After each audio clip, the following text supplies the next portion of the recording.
Welcome to another episode of Simply Sapphic.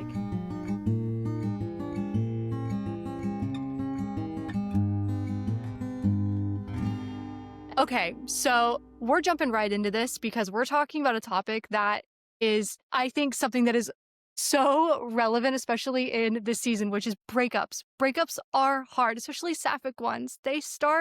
Our first ones oftentimes are just so difficult and they hurt so bad. In this episode, we are literally going to be talking about why do these breakups hurt in such a special way? And so for this episode, we have Lorri here with us, who is going to walk us through, why these relationships, sapphic relationships, are so special, and then why do they hurt so bad when they end, and then what are ways we can move through breakups while still maintaining, our sense of self, and just to maybe give ourselves a little bit more care as we're potentially moving through a breakup. So to kick it off, Lorri, hi, thank you so much for being here. We're so excited to have you. Thanks for having me, for sure. Yeah, we would love to hear, who are you? What are you doing? What are you interested in? And all that good stuff.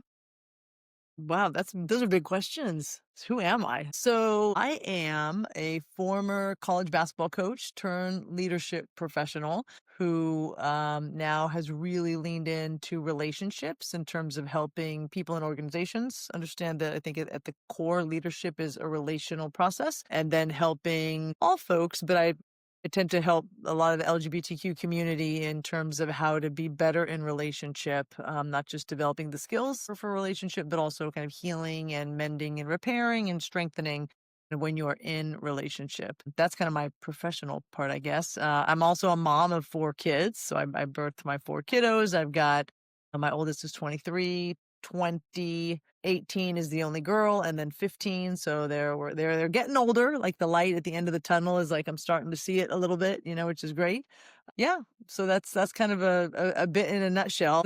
Okay, so you say you do relationship coaching. Do you have a business? What is that called? How can people find this? Yeah. So, okay. Well, so, I have kind of multiple roles. So I'm the director of the Conscious Leadership Academy at the University of San Diego. And that's where a lot of the leadership work happens, the organizational, the team building, the leadership and executive coaching. And then I do kind of life coaching, relationship coaching. I'm on TikTok. I'm on Instagram. I'm on LinkedIn.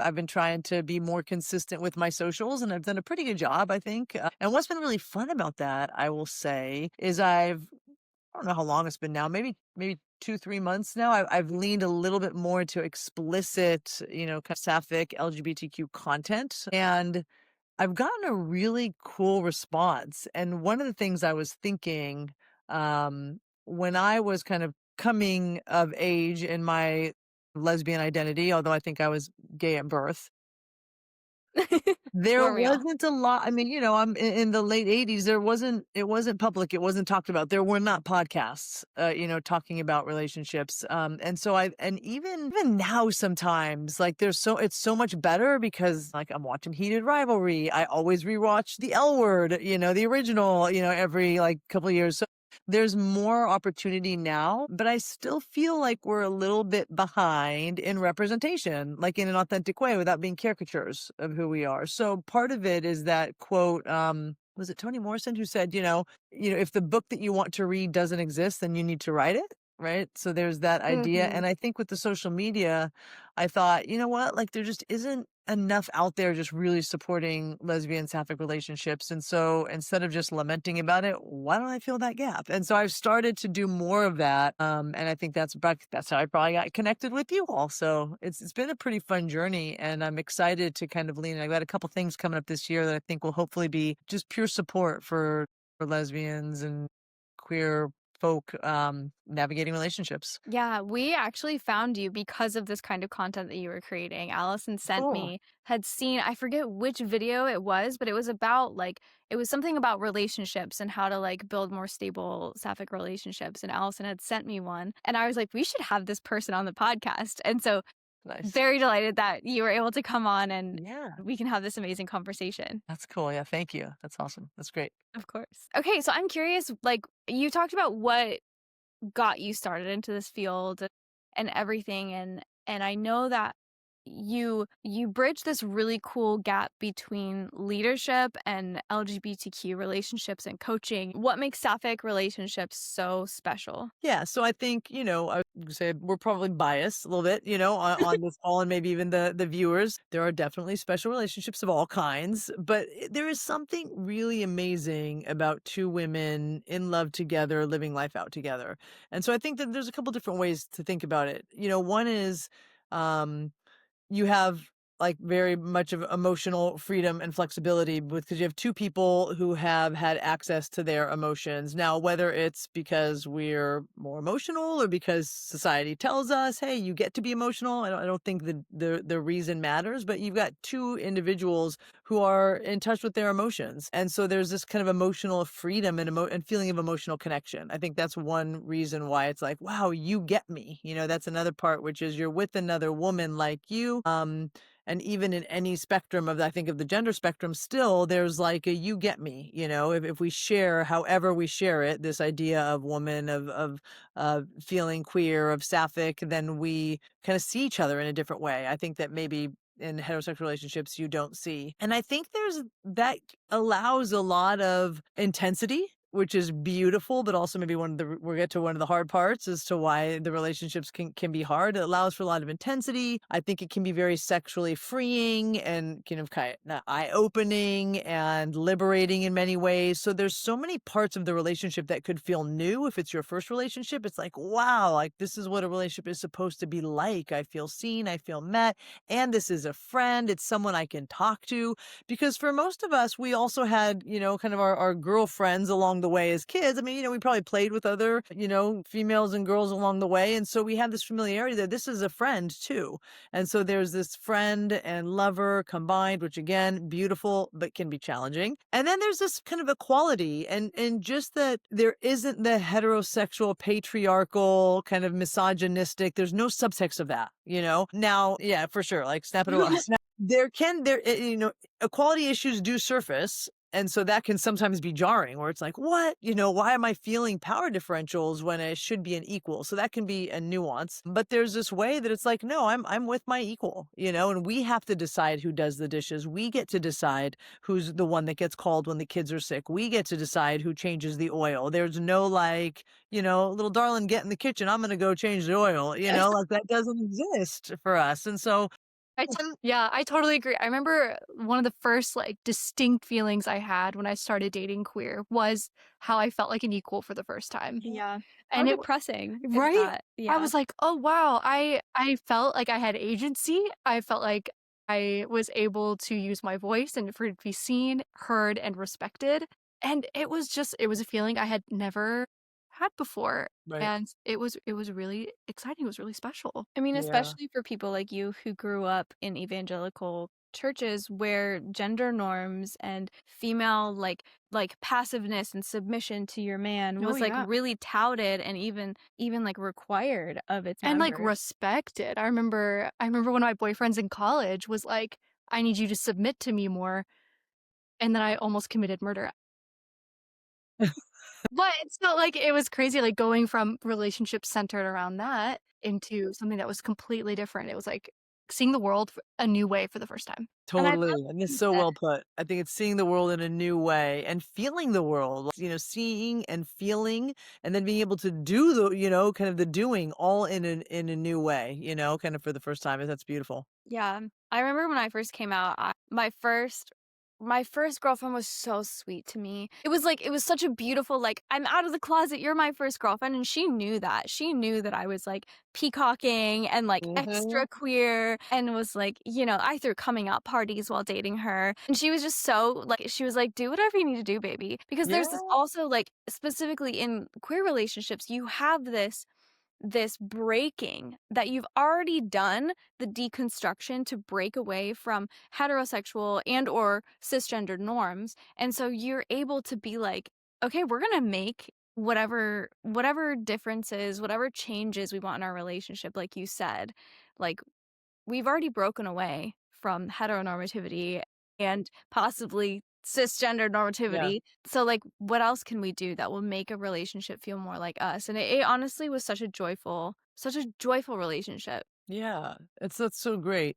And I think, it's interesting, and I'm sure we'll get to this at some point, but for, everybody that had an experience like yours who got to throw coming out parties, there's people who don't, Yes. right? And who get to feel that sense of freedom. And I think this also is really hard. If I get to feel this intense freedom and love, and like, this is what love's supposed to be like, why doesn't the world get it? Why doesn't my church get it? Why don't my parents get it? And then you have to still live privately. You have to hide. You're still in the closet. You're still being secretive. And it's invites our own shame, and it's externally put. It's also kind of our own internal homophobia. But that's where it can be really tough because you're feeling this beautiful relationship, but then still feeling like you can't live it out. So Yeah. there's that piece that's really hard and super sad also. Yeah, I mean, that was exactly my experience. I came out and as listeners who may be familiar with this, like I'm no contact with my family, completely not supportive. Many of my family work in the church. And so I came out to a support system that was completely unsupportive Yeah. while being like, I think I understand love for the first time. I think I'm understanding it. And then had them saying, the love you're experiencing is evil. Mm. And Yes. me having to be like, "It's not." And then Right. my first partner was threatening to out me if I didn't come out to them quicker than I was Yes. going to. And Wow. so it was like this really weird, like, I'm like, "I feel alive for the first time." Also, there's a lot of pressure, and there was a lot of comments from the the support system that I thought would be the most supportive, or that I had wanted to be the most supportive, but I knew wasn't going to be the most Right. so Yeah. it really makes for a really intense Totally. like, first experience, But even outside of that, I think as I dated along, like, sapphic relationships just always felt elite. For sure. Oh, 100%, 100%. And there's something kind of that puts a little bit of a pressure on the relationship then. And in the beginning, I think it can hold that when you can't go outside. I mean, if you don't feel like you can go and hold hands outside, you feel like you can't be out at work, you can't be out in the world. And so then every place you get to be yourself is just in the home or just within the relationship. And that can, after a while, start to put some pressure, and especially if one person's out, one person isn't. And so then there's all these sort of we've got all this sort of amazing parts to it and all these extra kind of hard parts to it also. Yeah, and I also remember feeling this really strong pressure. Like, hey, I was like, "This is amazing. This is the best thing I've ever experienced. I wish everyone could experience love like this." And now it has to be perfect for my family to accept it. I have to Totally. show them how perfect it is. So then they'll accept, which I think just like was a really interesting, like little, I don't know, would you call it like a whirlwind of stuff Yeah. that I had to eventually like figure out and break down. I mean, it's Yeah. really interesting because, like, all of these things, the pressures that we put on ourselves, the euphoria we feel, especially in our first sapphic relationships, like, when a breakup happens, it's like Uh-huh. it's like shattered, right? Like I've had people come to me talking about their breakups being like, I my first sapphic breakup made me question whether or not I was actually queer because it hurt so bad and it was so destructive. Like, the relationship was so toxic. Or just ended so Or bad. ended so Mhm. bad. I had somebody come up to me saying, if this is how sapphic dating is gonna go, I don't know if I want to be dating. Yeah. And I was like, it's not always like this. Well, you had something that you had mentioned to me that you were like, the first relationships that people get into are often in the queer community are often like not the healthiest. Oh, yeah. Well, I was thinking about that a lot because the more people we meet and the more I feel like a common dating experience is you talk about your exes. It's like, Mm. first date, how are you? What's your name? Tell me about your relationships. Tell me about your exes. And a pattern I was noticing was when we first come out, we're so hyped about being queer that our like red flag detectors are kind of standards for dating kind of maybe take a back seat. Cause like you said, maybe you're enjoying sex for the first time, Mhm. you're having all these feelings. There's so much that's heightened in you that you don't really have that critical, like your critical goggles put on quite yet. And so then you can find yourself in first sapphic relationships that don't actually reflect what you want out of a typical relationship that you're going to build later on. Yeah, like a more substantive relationship or something, right? Like versus like the beginning of it. It's true. And I think part of it is you're speaking, I think, we don't have a blueprint. and there isn't even much on TV or media. So like you're at the get-go when you're a little kid, like you immediately get kind of the heterosexual dynamic blueprint. It's everywhere. I mean, it's in everything. Even for most people, it's in your mom and dad. I mean, right? So you kind of see this like how it's supposed to be. We don't have that. So we're kind of, in the beginning building the plane as we fly it. And so it can feel jarring when it's like, wait a minute, what? This is happening? Oh, you're breaking up with me? We're breaking up. We're not. It can feel really jarring, and you just don't know what to do and how to move through it. Coupled with the fact that then there's a extra emotional intensity, right? Because we often have the emotional enmeshment for a variety of reasons. We've talked about, again, if the relationship is the safe place and that's where you get to be, then all of a sudden when it's broken, it's like, wait a minute, what? Where's my safe place now? It kind of rocks your world. Identity is a big thing too. For many people, if it's your first relationship, you attach like, this is who I am at my core. And I start to feel that. And it feels so right and so authentic and so genuine. And then that's going to break. And it's sometimes hard to separate our identity kind of shattering from the relationship shattering. And so many things, right, are happening in that moment. And it can be kind of brutally jarring. Yeah. Yeah, I mean, that mic drop. That's exactly it, Yeah. right? Sapphic breakups are so hard because there's so much entanglement that happens. Your identity, your queerness, your relationship, your love, your everything Your is friends? your I mean, friends. often, right? Like most we have all like female women friends and we're also all feel like this kind of similarity to us. And so it's certainly there's male friends and gay men friends perhaps, but often like we have our own sapphic community as our friendships. And so when those breakups happen, it's like it can be really tough. That's why the exes issue is such a tough one because you're bound to run into your ex, right? We don't have very many places to go. We don't have very many restaurants and bars that cater to our community. So you're bound to run into your ex. It makes it more challenging. Friends don't know, how do we navigate friendships when we have one group of friends? It's not like, oh, I'm going to, watch the game and I'm going to go get my nails done, which is so kind of a hetero, kind of stereotypical, I know. But, often that's even on social media, you see the joke of like the women go with the women and the men go with the men and those sort of normative relationships. We're not like that, right? So you could lose or at least shatter for the time being a friend group. Yeah, I have often heard people go through like friendship custody battles. Yeah. You're Yep. like, all right, like I get these two on Sunday brunch. Oh my Yep. God. You get to go clubbing Oh with my them gosh. Saturday nights, but because it's real, right? You've really you have merged lives at in such a unique way that heterosexual couples maybe don't really ever get to experience. That's I right. mean, even thinking about like the spaces that we hang out, if you're in a town where there's one lesbian bar, like you could be like, well, I'm not going to lesbian bar anymore because I'm going to run into Sally, my ex, like I don't want to see her. So Yep. therefore, I'm going to limit the places that I can go when there's already limited places where we can go in the first place. Exactly. Yep. Yep. Okay, so what do we do then? Like, sapphic breakups are hard. Yeah. So what do we do? Like, how can we move through like a sapphic breakup? How do we build and maintain our sense of self? Yeah, I mean, I think you actually just said it. I think it's really important to think about building and maintaining your sense of self, right? So part of it is like right after a breakup, it's like there's some healing that needs to happen and you need to care for yourself. So that might look like finding the people who can support you, care for you, take you out to eat, take you on walks, take you to happy hour, whatever you might be. You might need a little extra love and care from other people in your life. And you might need to process. I think processing can be really healthy and helpful. Not only does it allow you to kind of get out maybe some of the questions and confusion or anger, all the emotions that you have, and sadness, but it also then can be a turning point for learning, right? You can start to learn like, did I ignore early signs of red flags? What did I learn from this? How did I grow? So finding people where you can talk openly about it. And I think there's a piece, all relationships, but if you get really serious, what we don't often do is grieve the loss of the future we thought we were going to have. And this is really, really important because if you're thinking I'm going to live my life with this person, if it gets to that point, have imagined, even if you're not totally conscious of it, your future. At some point you imagine growing old together, right? And you had these thoughts. Now all of a sudden that future's been obliterated.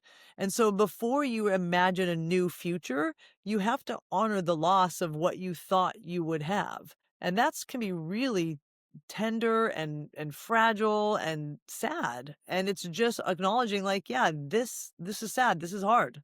I miss this. I miss the idea of what I thought I would who I would be with this person. Even though if we know the breakup was meant to be and I'm better for it, there still was this vision of my life that now is no longer. And it takes time to sit with that and really process that. Do you have any tips, like tangible activities that somebody can do to work through this? Because I'm assuming that my attempt at this, which was crying on the side of the bathroom for 4 nights in a row, probably isn't. Baby. I mean, it was a way. It was a way to work through it. But I'm curious if you have any like activities or something that you can do to really like honor the future that was lost. I think it's talk about the future you thought, like we were going to go to the Greek Isles, we were going to take we were going to go to Iceland and try to see the Northern Lights, and we were going to do this, and like be able to say those things that you were going to do. I really loved this part of the relationship. We always got up on Sundays and took a walk, or like she knew exactly how I made my coffee. I mean,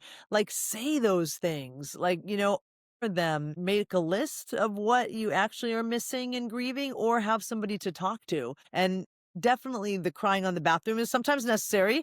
Maybe 4 days, we might need to get you some support and intervention a little bit sooner, but it's having the ability to kind of name kind of what's hard right now. What are you missing the most? What feels the most painful? And either, in many ways, there's like kind of a breakup guide or a healing guide these kind of questions will just help you start to talk about your experience and process that experience and kind of honor it. I was scrolling the internet today and I saw this person online talking about how they were attending a breakup debrief where this person had Yeah. gone through a breakup, and it was this person's closest friends were gathering in her apartment Mhm. to do these exact things together, to go over the highs, the Yeah. lows, the what happened, and how do we move forward. And Yeah.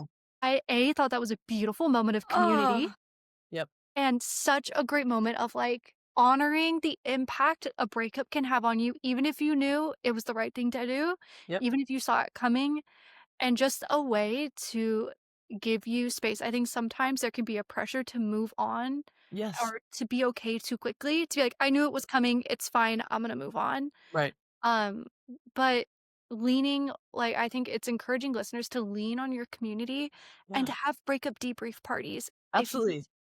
And some of the questions too would be something like, I would ask my clients, like, what part of yourself did you love when you were with her? Which part of you really shined when you were with her? Because we all did, that's why we were together in the first place. Some part shine, and we forget that. So I think then we might say with such a sour taste in our mouth, and part of being able to move to meaning making and learning is honoring the parts that were good. But in the heat of like, again, that bathroom floor moment, it's hard to know that there was anything good. It's just the pain is too much. But what part of yourself did you love? What part of yourself didn't you love? Who did you become in that relationship that you wish you didn't and you don't want to become again?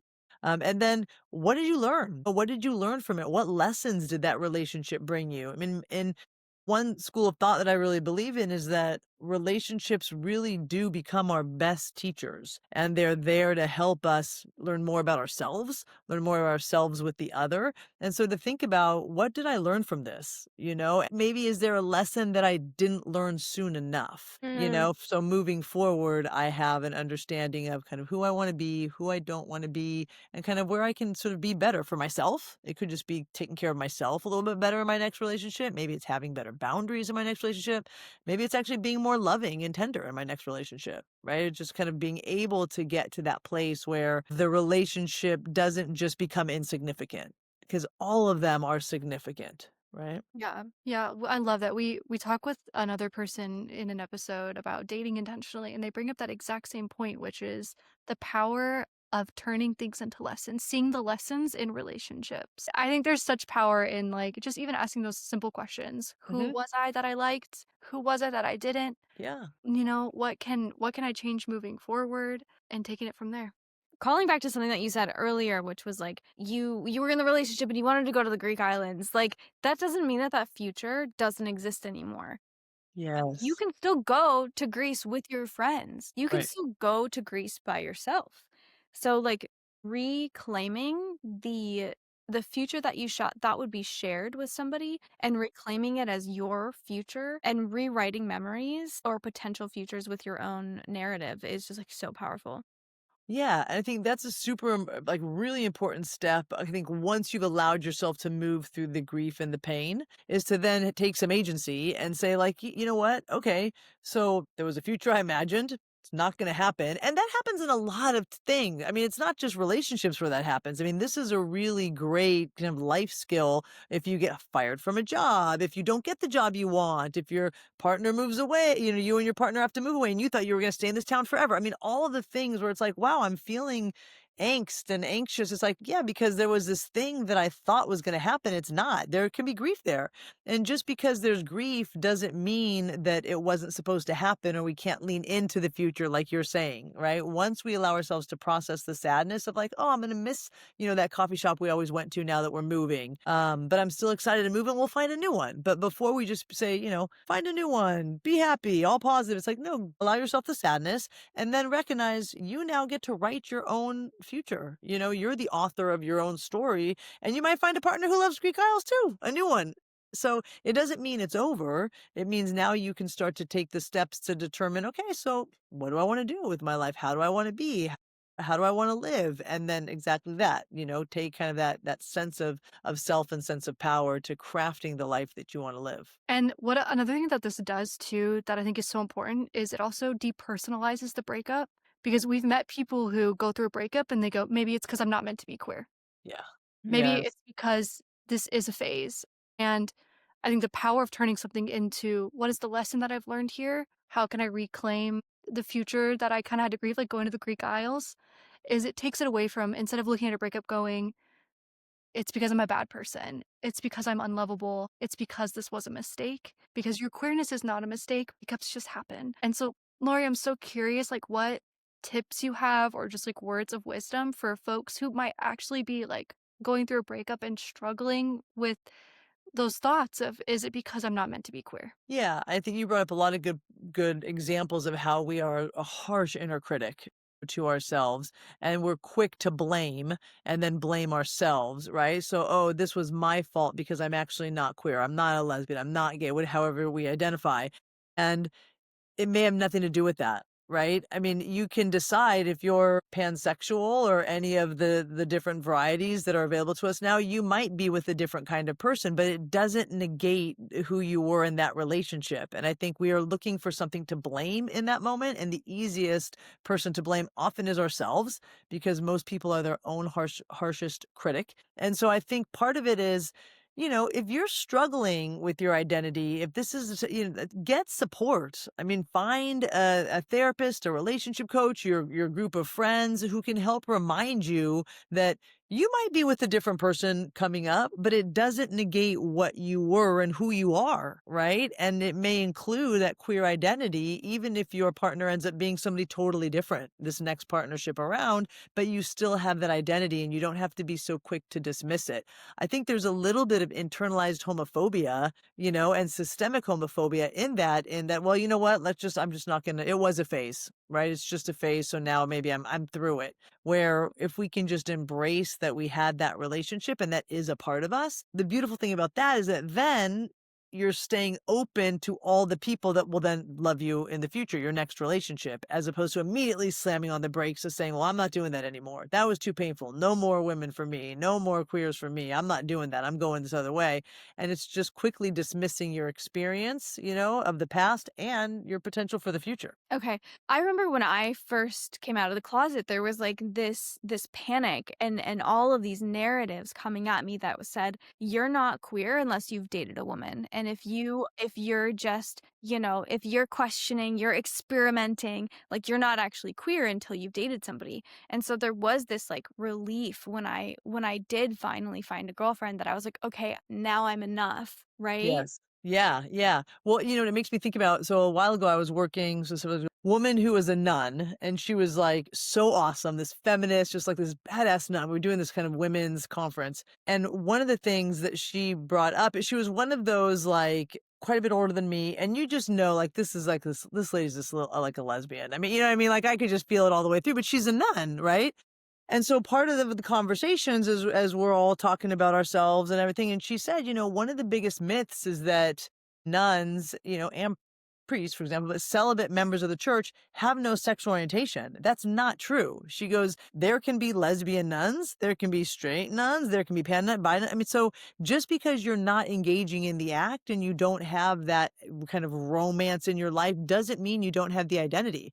And it kind of blew my mind a little bit, and I was raised very Catholic. And so I thought, oh my gosh, totally. Like, why wouldn't they have some sort of a sexual orientation, And this piece, even that she even said, like, and sexuality is different than sexual orientation, They just often kind of bring it to life on their own, right? Because they've taken that vow of celibacy. And then they also have their sexual orientation, which they never get to live out because they have taken a vow to not kind of be in partnership with anybody, outside of the Church of Jesus, however it goes, right? So I think it's interesting that you say that and how quickly we judge each other and how quickly we move to invalidating our own identity. And that one of the biggest, I think, important pieces for all of us is like to feel a sense of self and security in who we are in that identity. And like going through these relationships, like it helps you build up like what do I like? Who am I? Yes. Like Yeah. after a breakup, you can then say, "Oh, maybe I cuz there's like maybe I'm sexually attracted to women, but I'm romantically attracted to men and women." And so therefore you can be biromantic and Yeah, like queer, you know what I mean? And so I there do. is definitely like validity in romantic orientation and a Mhm. sexual orientation. Yeah. Yeah, and I think too, just this piece of somebody saying, so if anybody's having the experience like you had, where they're like, "Oh, well, you can't be queer. You're not a lesbian because you don't have a relationship with a woman," or it's like that's just homophobia. Mm. That's all it is, and we've got to understand what that is, and it's somebody else trying to dictate our identity, which they don't get to do. Nobody gets to dictate your identity or your how you want to label. That is purely up to you. We have to stop judging each other for it, and feeling judged by others. Like have that emotional balance because it really is just homophobia at play trying to tell you like, "Oh, no, that's not you. Oh, you're just kind of experimenting." It's like, "No, thanks. Not true." Like that's not it.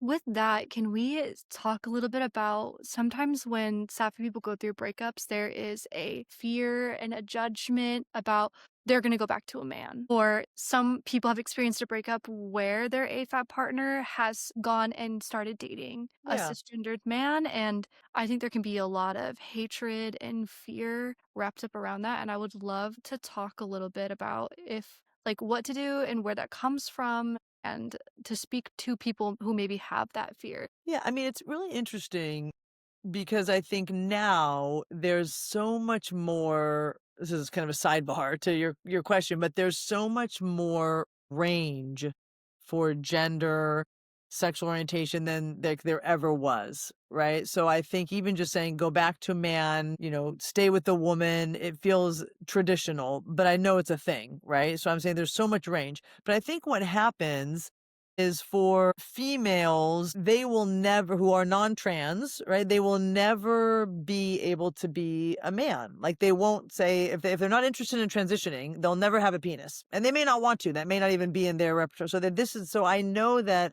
I'm with this woman and she used to be with this kind of person who grew body hair, grew facial hair, has a penis, and I will never do that.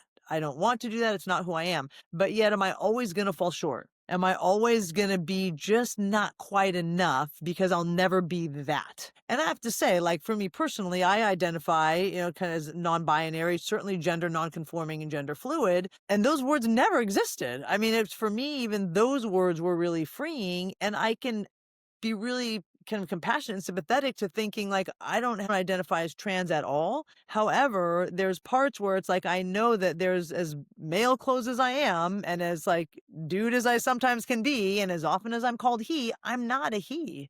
I will never be that, right? And so I have had partners that have come from the male dating world. And there is this kind of deep fear of, am I going to be able to be everything that she wants and needs? Because there's some things I will never be. So I guess I share that to normalize the insecurity. And that's what it is. It's an insecurity, right? It's an insecurity, I think, more about ourselves and our own identity than anything else. And it's okay. I think we need to work that. We need to process it. We need to kind of make sense of it for ourselves for sure. And then there's this piece telling my partner, I said, yeah, back, when we were first getting together, it was like, okay, if you leave me for a man, this was my kind of my work is like, if you leave me for a man, I'm left. I mean, you know what I mean? Like I'm left either way. Leave me for a man, leave me for a woman. I'm then solo Lori. You know what I mean? And so the reality, what I realized, the realization was leaving for a man, leaving for a woman was more about my identity and my insecurity than the relationship because I'm then now all of a sudden single, right? Either way. And so that's our individual work to do to kind of reconcile with those parts of ourselves, especially I think if you're gender nonconforming, it can be a little more challenging and non-trans gender nonconforming, right? Then it can be more challenging because you know you'll never be that thing. And so there's just a part like no matter how much I kind of feel it inside or align more with the masculine, even align more with man, like I still will never be that. And so am I going to fall a little bit short for my partner who is used to being with men? That's my work to do, right? But I think it's important that we don't judge ourselves for those insecurities because I think they're real. And then there's the relationship part, which is nurture the relationship, trust all in, and have those conversations with your partner. Sure, this makes me nervous. And it can show up, it can show up in the bedroom. It can show up the way we have sex too, right? And so then I think we just want to have conversations and be open with each other about it so that we can support each other. I love that. Say it louder for the people in the back because I just want to call attention to that.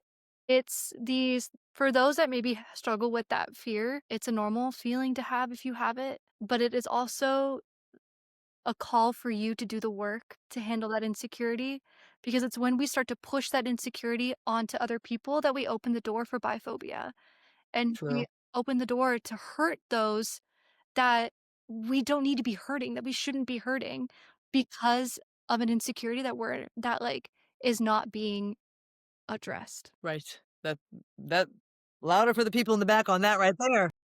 I'm curious if you think what's your hot take on being friends with your exes? Woo! That's a hot topic, right? It's a hot topic. So I would say me personally, I am not friends with my exes with the exception of my ex-wife who I have kids with. And so we will be in each other's lives forever for better for worse, right? And some days it is better, some days it is worse. I know she would say the same thing. But here's what I think. I think that again, often we were friends first. So I think if there's a way that we were friends first, and when you have those early kind of relationships and early breakups, you're also losing a friend, and that can be hard. You may not want to lose a friend. If you're young and you're kind of having relationships, you may realize, ooh, that was just kind of a mistake. We are better as friends, but what a gift we kind of gave each other exploring our sexuality and our sexual orientation together, but we know we're better as friends. So I think there's a way that it can happen. I think there's an emotional maturity required. And I do think that if your new partner doesn't love it, that I think there needs to be some attention to the current relationship and some honoring of that first. It doesn't mean your new partner, is hyper jealous or hyper needy. I think I have a couple different reels about this. It just means that I'm feeling a little insecure because there she is, your ex, and she's everywhere and she's, beautiful and funny and everybody loves her. And it creates an insecurity. And I think the more we can stop making ourselves bad and each other bad for our insecurities, and the more we can sort of help each other through them, the better and stronger the relationship is going to be. So what it sounds like, I think you keep bringing up insecurity, Hmm. and to me, I'm like, I think that's the key. Is a Hmm. lot of the hard parts of a relationship is loss and grief, yes, Yes. and it's the doing the work to get to know yourself. It's doing the work to build the life that you wanted without the person, but it's also about addressing your own insecurities, right? And so I'm curious if you have any tips for how to build up confidence after a breakup to kind of address some of these insecurities. Yeah, I think I love this like kind of relationship debrief with your friends. I think building confidence in the relationship kind of is when you can kind of get outside of it a little bit and sort of look at it from the outside and say, wow, like look at what this relationship did for me. Like it brought me all these new parts of myself. I got to experience this part of life, these years of my life, this age, I got to be with this person in this relationship.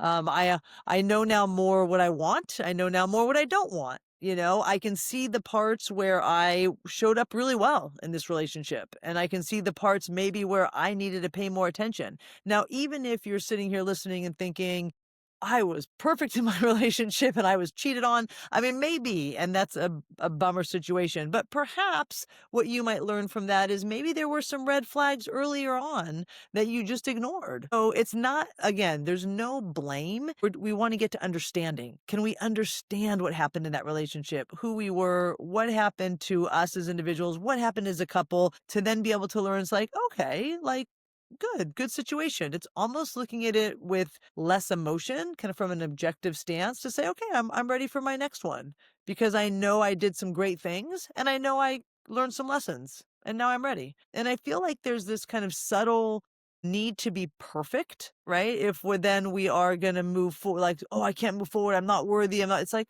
no, you don't have to be perfect, right? You can be imperfect. You can have learned the lessons and now move forward to find the next person that you're going to connect with and form a new relationship with. Yeah, because this myth of perfect doesn't exist, right? And So true. you'll never be perfect and Yep. you're never going to be a finished product. There's no such Yep. thing as finished product dating. Yeah. And so if you're able to, it sounds like if you're able to look at your breakup more with curiosity rather than judgment, then it can help maybe ease the process of the breakup and then help you re-enter into dating again whenever you're ready, you know? And Exactly. also just to echo back the still leaving room to honor the hurt that you might be feeling. But that comes without harsh judgments on you, you know, especially about your own worth.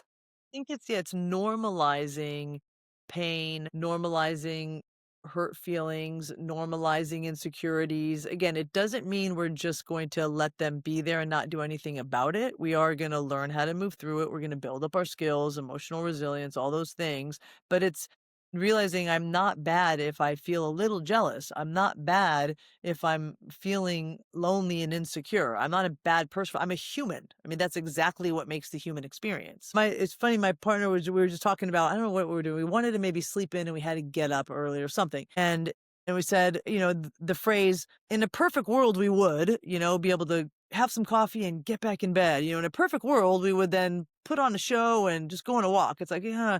And what she said I thought was so beautiful. She said, you know what, it's not a perfect world because that doesn't exist, but in a better world. So now we say that instead, like we just said this morning, like, you know what, in a better world, we would be able to go to the store and we'd have everything we need and we'd only go to one store. In a better world, we would be able to get back in bed. In a better world, with the vacation would be coming up soon. So it's kind of like this idea that we can imagine a better world, but just that idea of a little bit better is so much different than perfect, right? Because our world is never going to be perfect, but we can start thinking about, okay, so look, I'm saying this, what can I do to make my world better? That actually is we can do that. We have kind of some power over that. Do we need to make some changes? Maybe not work on the weekends so we can sleep in sometimes, do we need to do things to make that better world come to life? And that's could be a big part of relationship skills too, is can you start doing that for your relationship? What would a better world look like without judgment? Let's be curious and start to put those things in place. Yeah, like in a better world, maybe next time I'll lead with curiosity. Yeah. In a better world, I'm going to notice when they're ignoring me. Yes.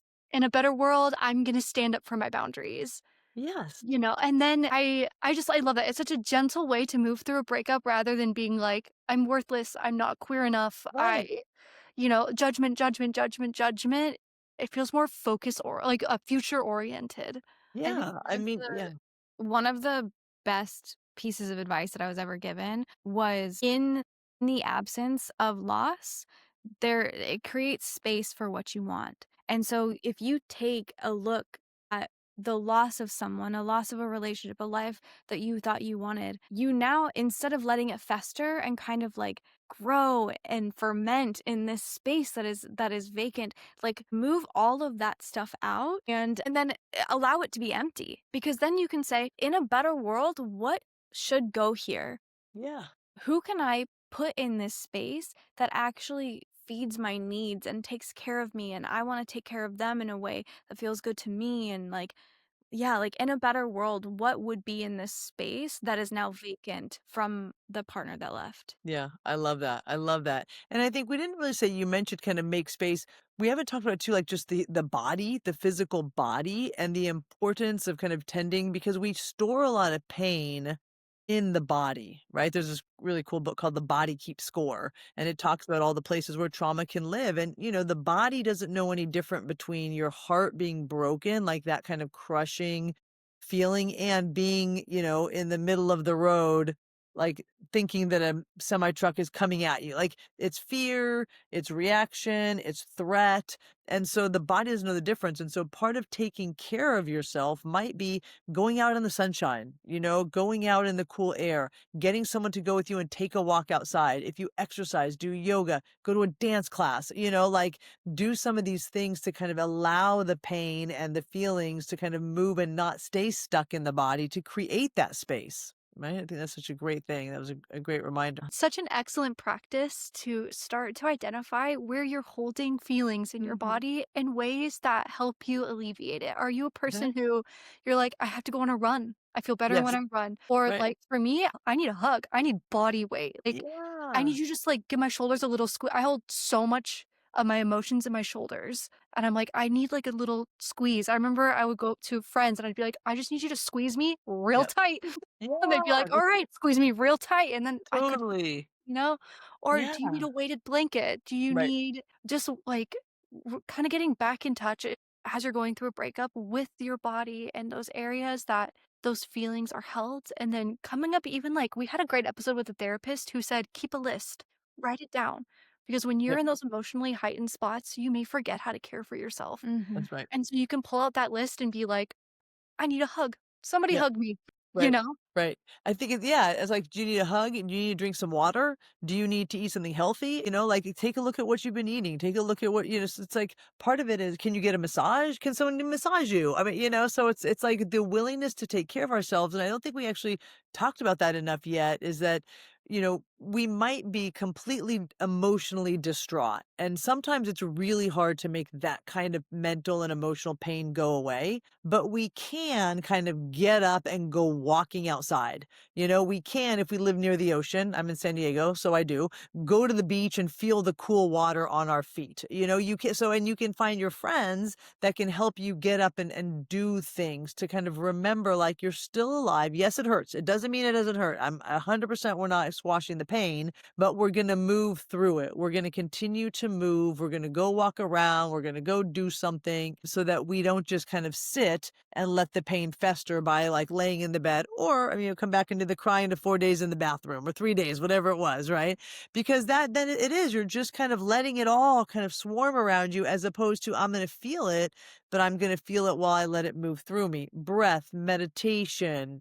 We know that we can regulate our nervous system with the breath and with some gentle stretching and movement. So those are some relatively simple ways that you can take care of yourself. And if you don't have the motivation, call your best friend, call your sister, call whoever, say, hey, I need you to come and like force me to get my butt up and out of the house. Right? Call on your people to help get you up and moving. It doesn't mean you're not going to be sad. You will, but moving kind of with the sadness and with somebody that you love being sad is just a little better, a little easier, starts to help it process. Yeah, and I think like at the core of this, there's this just the pain is going to be there and it's okay. We're not trying to give advice on how to make the pain instantly go away because in many cases that just may not be the reality for you. Right. So the tips that we're giving isn't a quick fix. It's more how do you honor yourself and your body as you move through it? Because something that can happen, especially in like my first sapphic breakup, I thought the pain was just not going to end. Like it was hard to see that end point because everything was so amplified and so intense.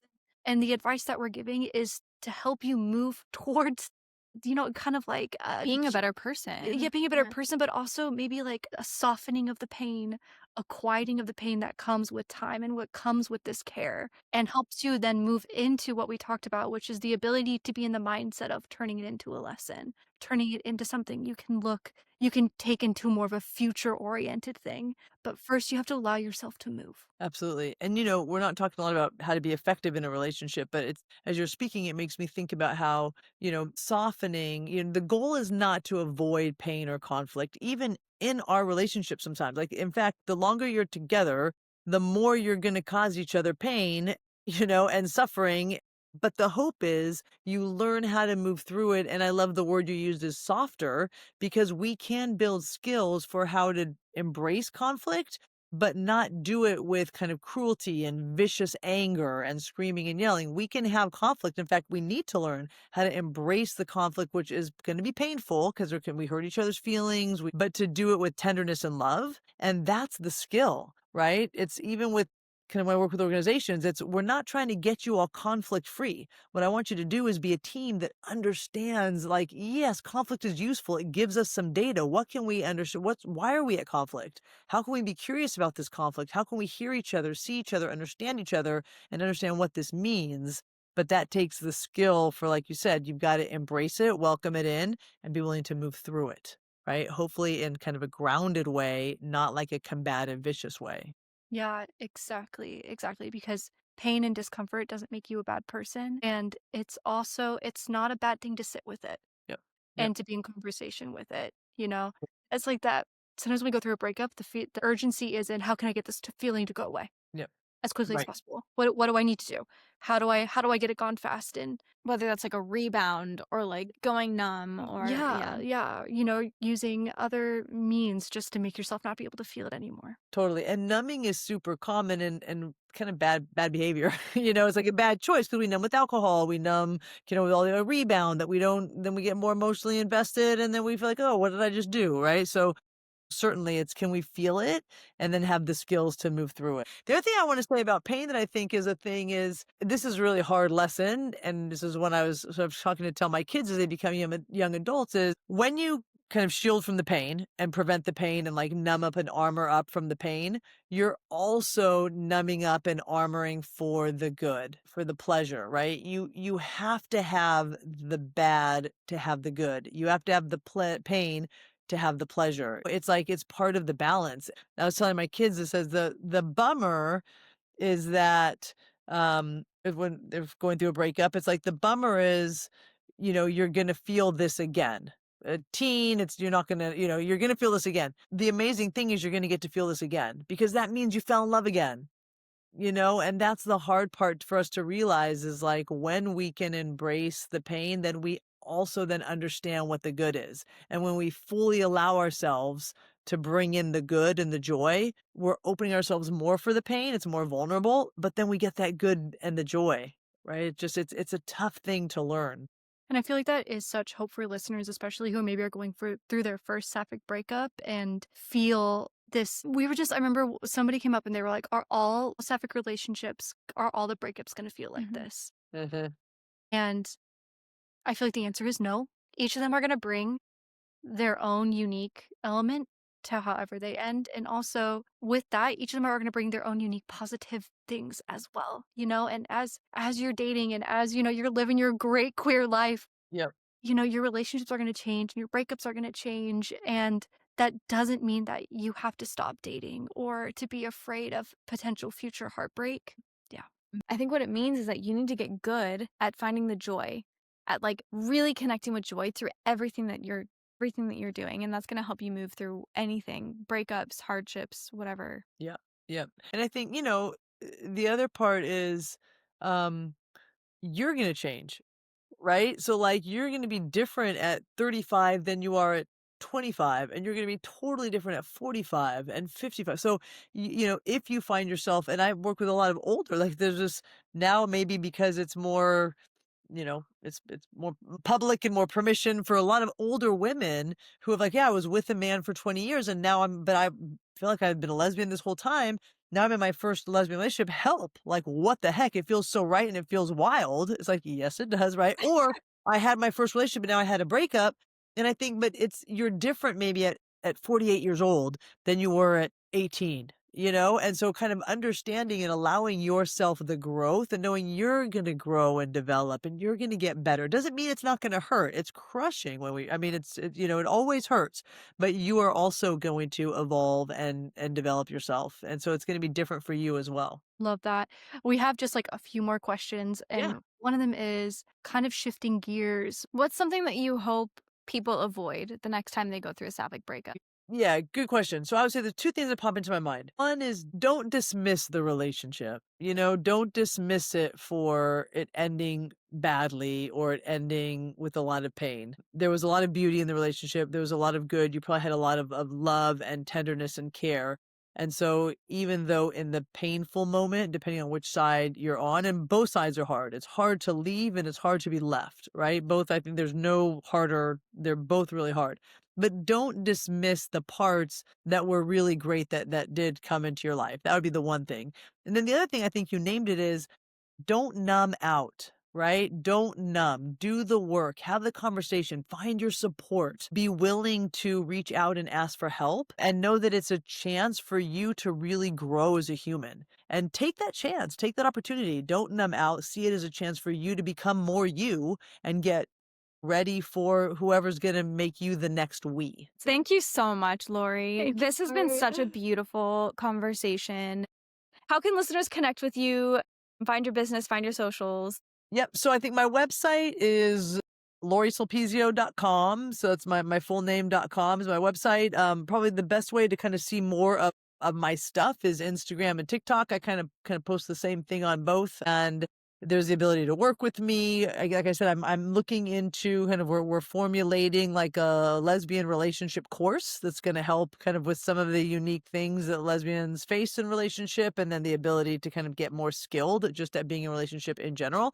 And I think that's going to help when you get better at being in a relationship in it helps you in all, right? When you get better in one relationship, it helps you in all relationships. So I think that's kind of a thing that's important. But, and yeah, those would probably be the best ways. If I'm on a couple different podcasts, which I usually will post onto my Instagram story to share where I am. I've got a YouTube channel that is a little bit stagnant, but one of the goals for 2026 is to kind of breathe some new life into it, specific to sort of this relationship piece. And so, yeah, just trying to put more stuff out there to be helpful to the community. Amazing. Thank you so much, Lorri. And for our listeners, if you go to our Instagram is a great spot because we are going to list how you can get in touch with Lorri. If you're like, Lorri is somebody that I need to talk to right now, you can go to our Instagram because we're going to be tagging her and things.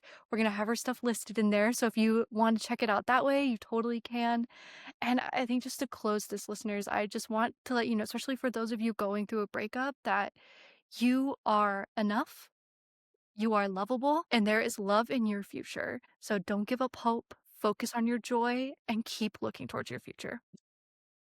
In my marriage, the pastor told us we had, kind of these thin little rings. And he goes, I want you to on the inside of the ring engrave, "This too shall pass." And he goes, I want you guys to always remember that, because the good parts, it'll pass. The hard parts, it'll pass. Like everything you're experiencing, I want you to remember that this too shall pass. And just try to be present.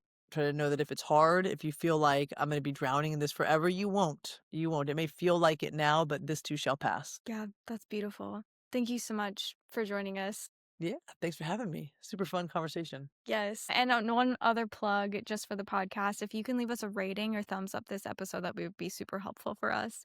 Thank you so much for joining us for another episode of Simply Sapphic, and we will see you in the next one. See you in the next one. Thanks for tuning in. Be sure to subscribe, follow us on social media, And share episodes with your friends. see you next time.